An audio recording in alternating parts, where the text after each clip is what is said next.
The hurricane took more than 3,000 Puerto Rican lives and caused over $20 million in damage to an already impoverished island. It destroyed houses, infrastructure, and crops. Hunger and despair reigned. It was the worst catastrophe Puerto Rico had ever seen, or at least the worst one in over a century, but distribution of recovery funds was slow. Politically, the aftermath of the hurricane was a mess. Thousands took to the streets in protest. The mayor of Ponce faced riots for mismanagement and was eventually ousted. And yet, concerned with their own interests, the upper classes influenced the management and distribution of funds. They claimed the population was lazy, that if money was just handed out, they wouldn't work.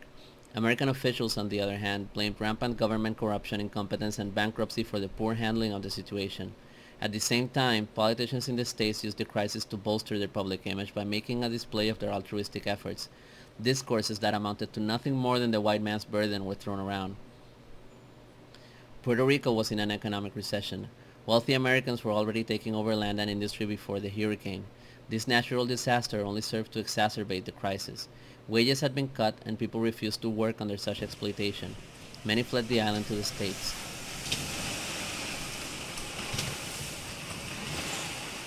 This is the story of Ciriaco, a Category 4 hurricane with winds up to 140 miles that ravaged the island on August 8, 1899. It entered through Arroyo at 8 a.m. and exited through Aguadilla at around 2 p.m. The eye of the hurricane took 6 hours to cross the island, but heavy rains poured for more than 24 hours straight. In Ponce alone, over 500 people died from the flooding. It had only been a year since the United States invaded Puerto Rico, and the political relationship between them had not yet been defined. When the question of how to provide relief came up, debates stirred. Some believed it should be extended to everybody, as it would be difficult to document and quantify the losses. They argued wealthy landowners would be able to easily apply for recovery funds, but for those living in poverty, it would not be so simple. Others believed only those directly affected should benefit. Otherwise, they would be promoting laziness. General George W. Davis, the appointed governor at the time, supplied military rations to the people who lost their homes, but Congress would not assign money to help the island. Washington sent a meager $200,000 and launched a large campaign from private donations.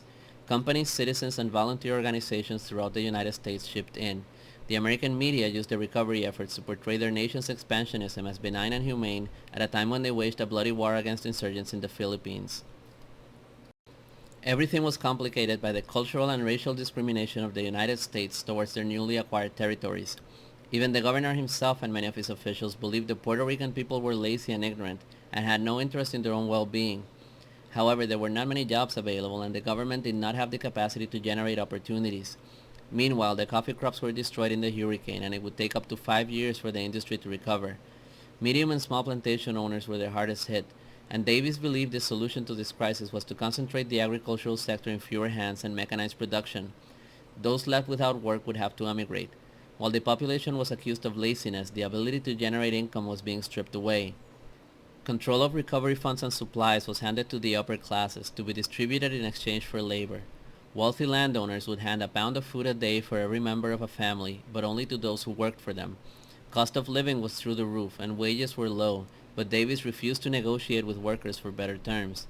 Those who asked for raises would be refused food for themselves and their families. As the crisis grew, sanitary conditions worsened and diseases spread through the population. Protestant missionaries arriving to the island used the calamity to provide assistance as a way to gain new devotees and grow their following. Eventually, Congress gave Puerto Rico $2 million, which was exactly the amount the United States had collected from the island in taxes since the military occupation. A new governor arrived, but riots broke out demanding better wages. The opposition dismissed their claims as being part of a socialist agenda, and threats of importing workers from other Caribbean islands were thrown around. They said if there really was such misery and unemployment on the island, then the people should be satisfied with what they had. News broke out that recovery funds had been distributed according to political affiliations. As Puerto Ricans realized the political and social maneuvers behind everything, the criticisms towards the disaster aid grew. It would be redundant to point out the parallels between 1899 and 2017. Of course, this conversation could end with the ever-enduring cliché that history repeats itself, but I believe this is not enough, because that insinuates mere coincidence, and from that we gain nothing. To be clear when I say this, I'm not trying to pose some grand conspiracy theory. I merely wish to point out a pattern. History has shown us that while disasters may be lethal to many, they are a goldmine for some. The cunning and the greed of the wealthy and the powerful is such that even in times of death and destruction they see opportunity for profit. History repeats itself should not be a statement but a question, and that question is why. The issue is not just that these actions happen over and over again throughout history, but that they have consequences that last centuries. It didn't take long for American interests to take over more than 44% of the agricultural industry on the island. By devaluing the Puerto Rican currency more than 40% in the first year of American occupation, they drove many to bankruptcy or debt. Under the guise of altruism, our people were exploited. Our land was taken from us. It's been over a century and yet not much has changed. The white man's profit is everyone else's burden.